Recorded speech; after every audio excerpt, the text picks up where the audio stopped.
बिस्मिल्लाहिर्रहमानिर्रहीम। जिसमें हम बात करेंगे इको 610 के चैप्टर नंबर 19 की education sector of Pakistan. Module 8 है, चैप्टर नंबर 19 है। अब एजुकेशन सेक्टर की अगर हम बात करें तो एजुकेशन सेक्टर जो है हमारा, वो बहुत ज़्यादा डेवलप नहीं था, लेकिन डेवलप हुआ और अब फिर उसकी डेवलपमेंट को डिस्टर्ब किया जा रहा है। यहाँ से आगे चलने से पहले कोई थोड़ी सी सिनेरियोज आपको हिस्टोरिकली बता दें कि हमारी हायर एजुकेशन को प्रॉपरली प्रमोट किया गया जनरल परवेज मुशर्रफ के दौर में, जब हायर एजुकेशन कमीशन बनाई गई। एचईसी बनने के बाद हमारी हायर एजुकेशन काफ़ी हद तक बेहतर हुई, उसे इंटरनेशनली एक्सेप्ट भी किया गया। ठीक है। उससे पहले तक ऐसा बिल्कुल नहीं था। आप मास्टर्स जो 16 ईयर एजुकेशन करके भी कोई बाहर जाता था तो उसे 12 या 14 ईयर एजुकेशन ही कंसिडर किया जाता था। लेकिन एचईसी बनने के बाद और उसके कुछ रूल्स एंड रेगुलेशंस इम्प्लीमेंटेशन के बाद हमारी एजुकेशन को इंटरनेशनली एक्सेप्ट किया गया। लेकिन अब कुछ अरसे से जो कि हमारा एजुकेटेड तबका है, उसकी जो इन्वॉल्वमेंट इंटरफेरेंस जो हुई है सोशल मीडिया के थ्रू और ओवरऑल खासकर पीटीआई के तसलसल से, तो उसने गवर्नमेंट को काफ़ी डिस्टर्ब किया और गवर्नमेंट जो है निचले लेवल पे हमारे एजुकेशन को बहुत ज़्यादा डिस्टर्ब करने की कोशिश कर रही है। ठीक है। बेतुकी छुट्टियां देके। खैर, हम आगे चलेंगे अब। How to illiterate Pakistan. The literacy rate measures percentage of people aged age 15 and above who are able to read and write. Pakistan का लिटरेसी रेट 2019 में 58% था, with less than 46% of the women being literate and more than 69% of the man. ठीक है जी। 58% में 46% women literate हैं और 69% man है। मैं यहाँ पे एक बात क्लियर करता चलूँ कि अभी उसने ऊपर वाली लाइन में कहा कि लोग अपना नाम पढ़ना और लिखना जानते हों, यानी कि थोड़ा बहुत पढ़ना लिखना जानते हो तो वो लिटरेट कहलाता है। तो इस लिहाज से लिटरेसी रेट हमारा 58% है। अगर हम जनरली बात करें तो हमारा लिटरेसी रेट 20 to 23% से ज़्यादा नहीं है, जिसमें हम हाईली एजुकेटेड लोगों की बात करें तो। इनका Karachi the literacy rate 55% in 1981 and was only 8.2% इन बलोचिस्तान। जी, पाकिस्तान में जो बलोचिस्तान सूबा है पाकिस्तान का, वहाँ पे लिटरेसी रेट सबसे कम है जो 8.2% है, और वहाँ की खवातीन सिर्फ 1% लिटरेट है। Data from the Social Policy and Development Center (SPDC) annual report 2011-12 shows that gross enrollment rate of primary level of country was 92% and was 69 in 92। जी, 2011-12 में जो प्राइमरी स्कूल्स में स्टूडेंट्स की इन्वॉल्वमेंट थी वो 92% हो चुकी है, जो कि 1992 में 20 साल पहले सिर्फ 69% थी। ये मुख्तलिफ सालों का लिटरेसी रेट है जी। But it was the fact that boys are more encourage to attend the school. ये अभी भी है। खैर, पंजाब में ये ट्रेंड काफ़ी चेंज हो चुका है। पंजाब में तो मेरा ख्याल है खवातीन अब ज़्यादा पढ़ती हैं as compare to boys, males. लेकिन जो हमारा केपीके और बलूचिस्तान है, इवन सिंध भी, वहाँ का लिटरेसी रेट खवातीन के हवाले से स्टिल बहुत लो है। नेक्स्ट जी। Before independence main objective for the education system is as designed by the British was to attain sufficient level of government employees and westernize the culture। Independence से पहले जो एजुकेशन सिस्टम था British का design करता, उनका मकसद यही था कि उन्हें एजुकेटेड लोग मिल सकें एम्प्लॉयमेंट के, गवर्नमेंट एम्प्लॉयमेंट के लिए। उसके अलावा उनका कोई मकसद नहीं था। These objectives are served by separating local language medium schools for the masses from English medium schools for the lead. जी, लोकल लैंग्वेज स्कूल्स जो थे वो आम लोगों के लिए थे और इंग्लिश मीडियम स्कूल्स एलीट के लिए थे। After independence compulsion of economic and social development has change in the pattern of available employment opportunities. Independence के बाद जो अवेलेबल एम्प्लॉयमेंट अपॉर्चुनिटीज थी, उनको ट्रेंड चेंज किया गया, हर एक को उसमें पार्टिसिपेट करने की इजाज़त दी गई। इन 1970 some attempt were made to change the nature and orientation of the education system। 1972 में Bhutto nationalize all private schools in urban areas. In 1969 11% of schools and 35% of colleges were in private sector. जी, schools बहुत कम private sector में थे, colleges कुछ ज़्यादा थे। अब तो खैर जो गवर्नमेंट स्कूल्स हैं उनको भी प्राइवेटाइज करके हमारे सारे एजुकेशन सिस्टम का बेड़ागर किया जा रहा है। देखें ये बेड़ा गर्क कहाँ तक पहुंचता है। In 1972, government nationalized 3067 schools and 155 colleges and 5 technical institutions. ये प्राइवेट इदारों को गवर्नमेंट ने नेशनलाइज किया। अब इस नेशनलाइजेशन की वजह से हमारा जो तालीमी निज़ाम था और ज़्यादा डिस्टर्ब हो गया। Ziyad reversed the policy and allowed the private sector to open new schools and permitted some schools to denationalize themselves. Ultimately फिर जिया ने इस पॉलिसी को रिवर्स किया और प्राइवेट सेक्टर को नए स्कूल्स ओपन करने और एग्जिस्टिंग कुछ स्कूल्स को भी प्राइवेटाइज करने की permission they the. As the government is not able to cater the growing needs in education, private sector is playing its role and developing into a large business where the demand is greater than supply. अच्छा, यहाँ पे मैं एक बात clear करता चलूँ कि हमारे यहाँ पे जो एजुकेशन सेक्टर है ये नॉन प्रॉफिट सेक्टर है, लेकिन अब ये प्रॉपर बिजनेसेस के तौर पर परफॉर्म हो रहा है और उन पर टैक्सेस भी इंप्लीमेंट होते हैं। पहले कभी ये टैक्स फ्री जोन था कि प्राइवेट सेक्टर को भी टैक्स नहीं चार्ज होता था क्योंकि ये प्रॉफिटेबल पर्पस कंसिडर नहीं होता था। लेकिन ब्रांड्स के आने के बाद जो है इस चीज़ का ट्रेंड चेंज हो गया। हम इंडिया की बात करें तो इंडिया के अंदर आज भी एजुकेशन नॉन प्रॉफिटेबल सेक्टर है। वहां पे एजुकेशन बहुत एक्सपेंसिव है, नो डाउट, लेकिन स्टिल वहाँ गवर्नमेंट जो है वो एजुकेशन को प्रमोट कर रही है, एजुकेशन में इन्वेस्ट कर रही है।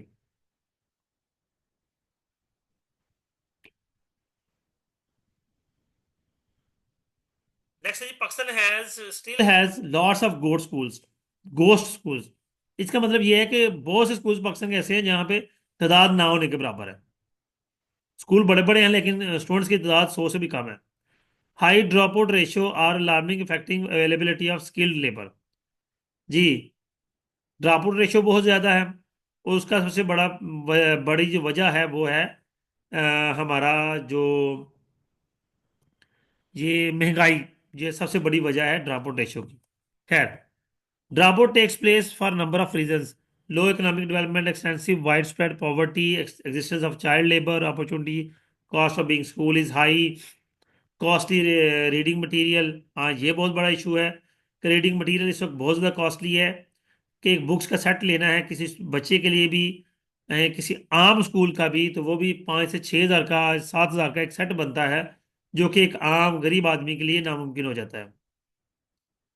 Current situation of literacy in Pakistan: the current literacy rate of Pakistan is 62%। Almost 60%, 60 million people are literate. In 2019 Pakistan total literacy rate 58%। ये तो हो गई बात। In that, the World Economic Forum calculate 130 countries world for human capital report। जी, 2017 में एक report आई जिसमें 130 countries को शामिल किया गया और उसमें पाकिस्तान का 125वां नंबर था एजुकेशन सिस्टम के लिहाज से। तो चेक करें कि क्या कमाल की बात है। और श्रीलंका जो है वो 70th पोजीशन पे है, नेपाल 98 पोजीशन पे है, इंडिया 103 रैंक पे है और पाकिस्तान 125th रैंक पे है। और ये 2017 की बात है, अब तो मुझे लगता है कि पाकिस्तान 130th रैंक पे होगा। जो हालात हमारे एजुकेशन के कर दिए गए हैं। जी, ये हमारा एजुकेशन सेक्टर था। नेक्स्ट बात करेंगे जी हम हेल्थ सेक्टर की। जी,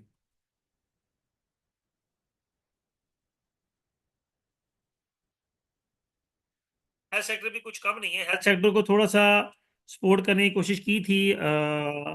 जो पीटीआई का दौर था उसमें जो स्टूडेंट लोगों को हेल्थ कार्ड दिए गए, ठीक है, उससे लोगों को बहुत ज़्यादा फायदा हुआ। चैप्टर नंबर 21 है जी हमारा। Health and extreme poverty has a direct relation with each other. Health can cause poverty and vice versa. Ultimate बात है। It is important for understanding the cause, issues, and interventions of social services regarding health is important। ठीक है, आज हमारी health पे भी, हाँ, health पे गवर्नमेंट इन्वेस्ट तो कर रही है, नो डाउट। ठीक है, जो गवर्नमेंट हॉस्पिटल्स है उनको अपग्रेड किया जा रहा है, सोशल सिक्योरिटी हॉस्पिटल्स को अपग्रेड किया जा रहा है, लेकिन साफ पानी की फराहमी नहीं है, एजुकेशन सिस्टम प्रॉपर नहीं है। Next, a lot of research has been made in on poverty, its issues and consequences, but limited work has been done on health sector।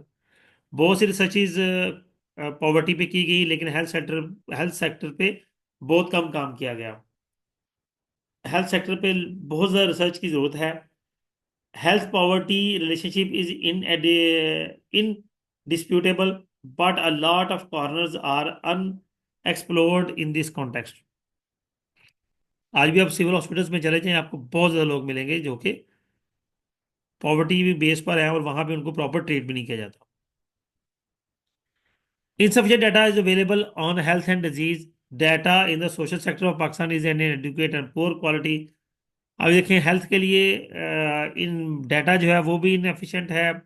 Even social sector में जो डाटा है वो poor quality का है, कोई proper data collection हुई नहीं है, ना कोई मेहनत की जा रही है. उसके बाद आ गया examining the health data, health status, health spending the poor.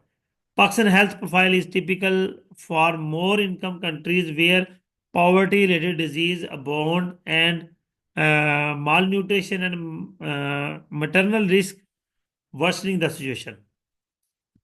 खैर जी, ये बातें तो चलती रहेंगी. पढ़ते हैं जी. Life expectancy in Pakistan has risen 54% in 1976 to 65% in 2014, still by comparable standards. जी, लाइफ एक्सपेक्टेंसी जो है लोगों का, यानी कि सेहतमंद जिंदगी गुजारना, जो पहले 54% था, यानी कह लें कि 54% लोग जो है वो सेहतमंद जिंदगी गुजार रहे थे, जो कि अब 61% हो गया. Infant mortality rate also falls in 120 to 83. हाँ जी. वैसे जनरली जो हमारा मोर्टेलिटी रेट है वो 120 से 83 पे आ गया. यानी कि इन शॉर्ट के हम 120 से नंबर पे थे अगर, तो अब 83 पे आ गए हैं. ठीक है. सॉरी,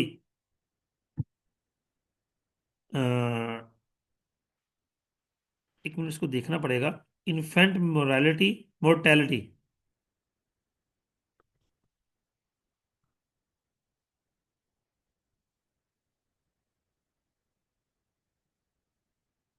देखिए जी, ये क्या होता है जी.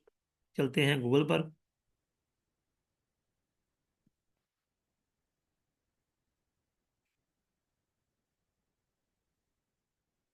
ये हमें बता देगा जी बात क्या हो रही है.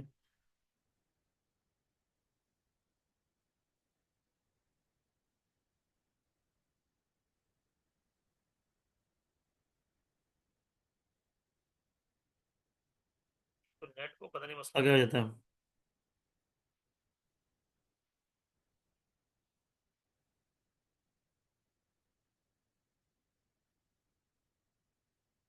है जी, आएगा तो देखेंगे. हम आगे अपनी वीडियो कंटिन्यू करते हैं. नेक्स्ट हमारे पास है जी.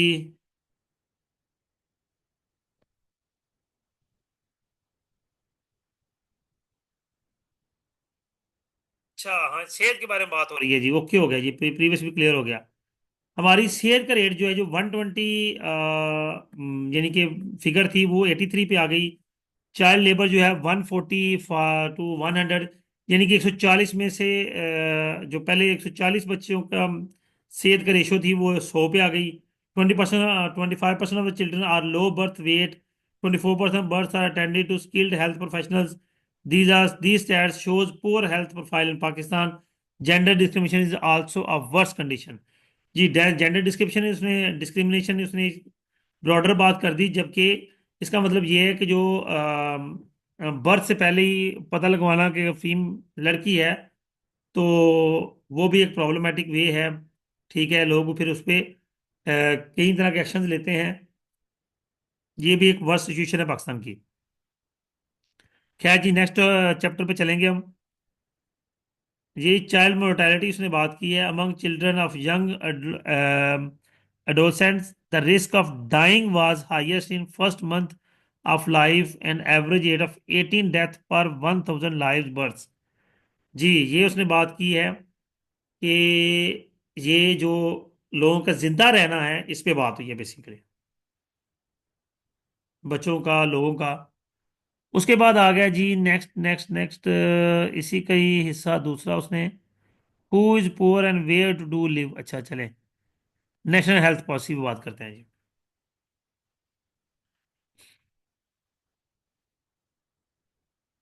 Health sector. Role of government in control the communicable diseases. A dividing line emerges when we check the provision of preventive care and immunization services. हाँ, यहाँ पे ये बात कर लें कि ये जो बच्चों को फांसी टीके लगाए जाते हैं, ये बड़ा अच्छा एक गवर्नमेंट का इकदाम है, फ्री ऑफ कॉस्ट है. कि हर बच्चे की पहुंच में आ जाता है, हर बंदे की पहुंच में आ जाता है, और लोग इसको इजीली अवेल कर लेते हैं, और हर बंदा माशाल्लाह इस पे शिफ्ट भी हो चुका है। लोग अपने बच्चों को इवन उस बच्चे का इंदराज नहीं किया जाता, ये भी एक अच्छा इकदाम है। खैर पैसे लेके तो कर भी देते हैं, लेकिन फिर भी एक अच्छा इकदाम है कि आप जब जूनियर कोर्स जाते हैं तो वो सबसे पहले आपसे जो पहला फांसी टीका लगाया जाता है उसका कार्ड मांगते हैं। जी वो आपका फांसी टीका लगा है, कार्ड दे दे। उस कार्ड को देखकर फिर आपके बच्चे के इंदराज किया जाता है। The market driven profit oriented sector is not involve in preventive measures. जी, जो प्रॉफिट ओरिएंटेड सेक्टर है वो कोई प्रिवेंटिव मेजर्स की तरफ नहीं आ रहा, उनका मकसद सिर्फ पैसा ही कमाना है, और वो पैसा कमा रहे हैं और बहुत ज्यादा कमा रहे हैं। National health policy 2001, Ministry of Health provides an agenda for health sector reforms in December 2001. Government policy based on the following features. Health sector investment were to be part of government poverty alleviation plan. Primary and secondary sectors were get। अच्छा, इसमें वो बात कर रहा है कि 2001 में ये हेल्थ नेशनल हेल्थ पॉलिसी आई। अब इसमें कई चीजें इन्वॉल्व हुई। नए हॉस्पिटल्स, जो एग्जिस्टिंग हॉस्पिटल थे उनमें नई मशीनरी लाई गई, उन्हें अपग्रेड किया गया। ये 2001 की पॉलिसी की मैं आपको बात बता रहा हूँ। फिर क्या किया गया, एक हैवी इन्वेस्टमेंट हेल्थ सेक्टर में की गई। और जो गवर्नमेंट के जो डॉक्टर्स थे, तकरीबन हर डॉक्टर ने प्राइवेट क्लिनिक ओपन किया हुआ था। उन डॉक्टर्स के प्राइवेट क्लिनिक्स को बंद किया गया और उनकी मशीनरी को भी गवर्नमेंट हॉस्पिटल्स में शिफ्ट कर दिया गया। ये एक बड़ा अच्छा मेजर किया गया। उसके बाद हेल्थ सेक्टर में जो इम्प्रूवमेंट आई वो ये थी कि पाकिस्तान ने अपनी मेडिसिन बड़े पैमाने पे बनानी शुरू कर दी। उससे क्या हुआ कि उससे मेडिसिन काफ़ी हद तक सस्ती हो गई। अब देखें, बहुत सी अच्छी क्वालिटी की मेडिसिन पाकिस्तान में बड़ी अच्छी कंपनीज हैं जो बड़ी गुड क्वालिटी मेडिसिन बना रही हैं, और जो मल्टीनेशनल कंपनीज हैं उनसे बहुत सस्ती वो मेडिसिन है। तो ये सारे मामलात जो नेशनल हेल्थ पॉलिसी 2001 की आई, उसके बाद ये मामलात किए गए। Good governance was a pillar in the quality of caring. Next चलते हैं जी। Considering these broad goals 10 areas of reforms were identified. अब इन गोल्स के बेस पर 10 एरियाज आइडेंटिफाई हुए। पहला की reduction of communicable diseases include TB, malaria, hepatitis B, ads.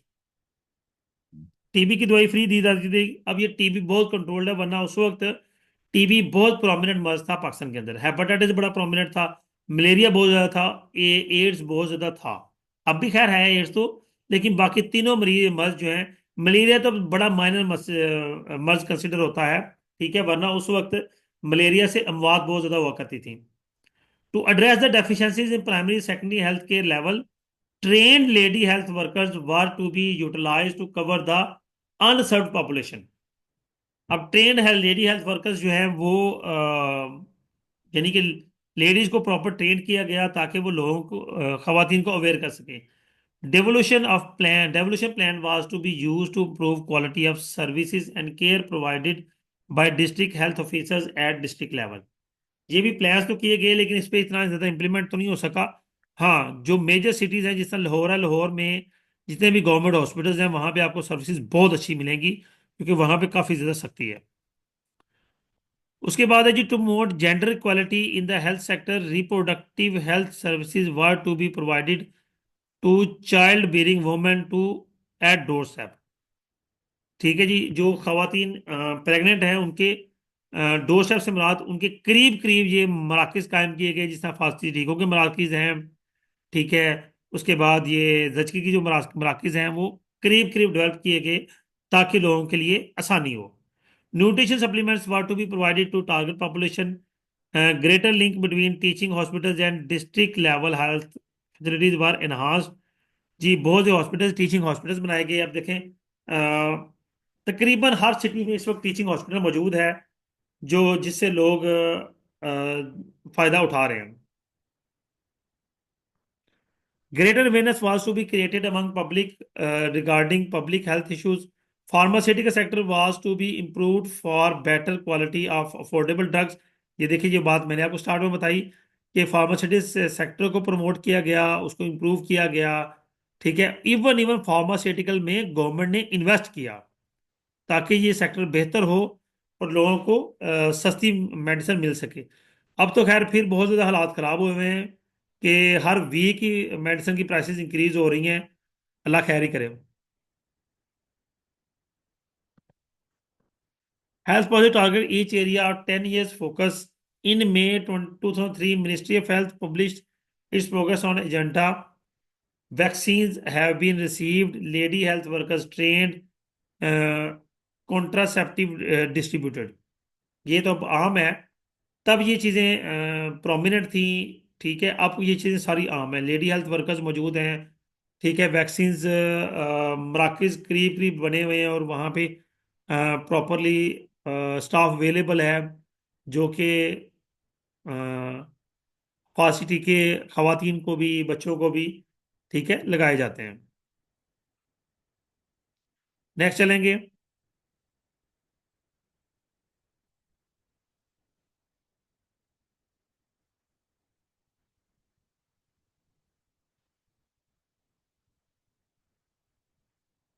नहीं, हम पढ़ेंगे अब पॉवर्टी, क्योंकि तीन चार टाइप टॉपिक हैं, तो ये इंशाल्लाह अगले लेक्चर में करेंगे। पढ़ते हैं अर्बनाइजेशन एंड हाउसिंग।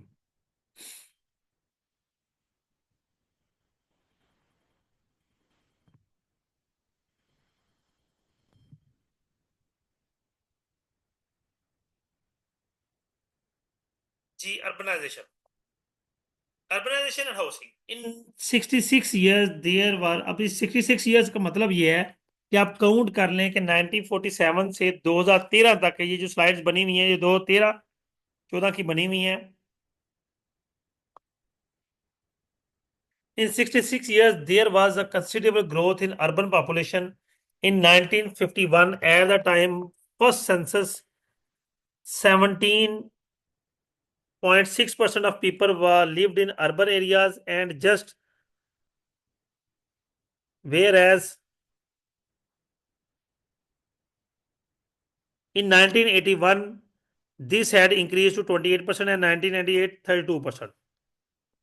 दिन ब दिन जो हमारा अर्बन एरिया है उसमें डेवलपमेंट आ रही है, लोग रूरल से अर्बन की तरफ शिफ्ट हो रहे हैं और दिन ब दिन इस मामले में बेहतरी से बेहतरी आ रही है। अब इसकी वजह क्या है?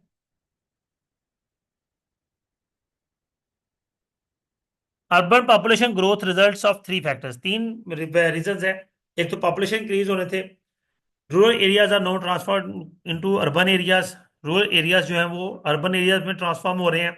इवन बहुत से अर्बन एरियाज में रूरल एरियाज मर्ज हो गए हैं, यानी कि सिटी था तो उसके करीब करीब जो भी छोटे छोटे गांव थे वो सारे सिटीज में मर्ज हो गए हैं। Net rural to urban migration, rural से urban migration, these factors add existing number of resident in towns and cities. Area adjust to urban centres are included in rural areas, ये तो मैंने अभी आपको बताया। Urban area have grown considerably substantial since 1981 comparable to relative stagnation in 1970s। खैर चलें, ये तो फारिग बात है, काम की बात गुजर गई है पीछे। जी, 1972 से 1981 तक when only 24 administrative areas were created, 72 से 81 तक सिर्फ 24 एडमिनिस्ट्रेटिव एरियाज क्रिएट किए गए। लेकिन अर्बन पॉपुलेशन जो है वो 4.4% पर एनम के हिसाब से इंक्रीज कर रही है, और जो कि 4.8% 1993 तक हो चुकी थी। Provincial urban population growth rates revealed that Punjab had the fastest growth 4.9% till 1993, while Sindh and Balochistan faster in 1970s। Sindh और बलोचिस्तान में जो पॉपुलेशन की ग्रोथ हुई वो 1970s में हुई, लेकिन उसके बाद पंजाब में सबसे ज़्यादा पॉपुलेशन ग्रोथ हो रही है। By 1993 half of the population of Sindh lived in areas designated as urban, and 35% of Punjab and 18% of Balochistan and NWFP were consider as urban population. जी, सिंध जो है वो हाफ पॉपुलेशन अर्बन में आ गई, पंजाब की 35%, बलोचिस्तान और NWF की 18% पॉपुलेशन अर्बन एरियाज में आ गई up to 1993। Rise in the urban population during 80s meant that five more cities, Gujranwala, Multan, Rawalpindi, Peshawar, Hyderabad, joined Karachi, Lahore and Faisalabad, have more than millions inhabitant। Ji, more than million मतलब 10 लाख से ज़्यादा population. अब तो खैर इनकी population 50 lakh से ज़्यादा increase कर गई है, और कराची, लाहौर और जो इस्लामाबाद है ये तीनों सिटीज जो है ये तो मेट्रोपॉलिटन हो चुके हैं, इनकी इनकी आबादी 1 करोड़ से ज्यादा है। Urban growth is normally attributed to push and pull factors. Push factors causing inhabitants to leave rural areas like declining urban growth and production, floods, and natural calamities. जी, कुछ पुश फैक्टर्स आ जाते हैं, कुछ पुल फैक्टर्स आ जाते हैं, कुछ चीज़ें urban की तरफ से अट्रैक्शन होती है तो रूरल वाले अर्बन में आ गए। कुछ रूरल के में जो ड्रॉबैक्स हैं, जिस तरह ये फ्लड्स हैं और नेचुरल क्लाइमेटीज हैं, इसकी वजह से लोग रूरल को छोड़कर अर्बन की तरफ शिफ्ट हो जाते हैं।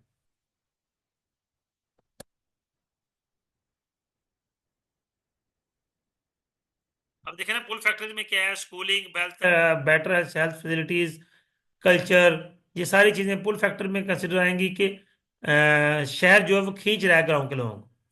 Food production did not significantly grow in 1980s and more than 3% population increase in rural areas. जी, पॉपुलेशन तो खैर इंक्रीज नहीं हुई, लेकिन जो प्रोडक्शन है वो भी इंक्रीज नहीं हो सकी 1980s के ऑनवर्ड। जी, ये हमारा आज का टॉपिक था। जी स्टूडेंट्स, उम्मीद करता हूँ आज का लेक्चर आपके लिए अंडरस्टैंडिंग होगा। वीडियो को लाइक करना, कमेंट करना, शेयर करना हरगिज़ ना भूलिएगा। अपना ख्याल रखिएगा। अल्लाह हाफिज़।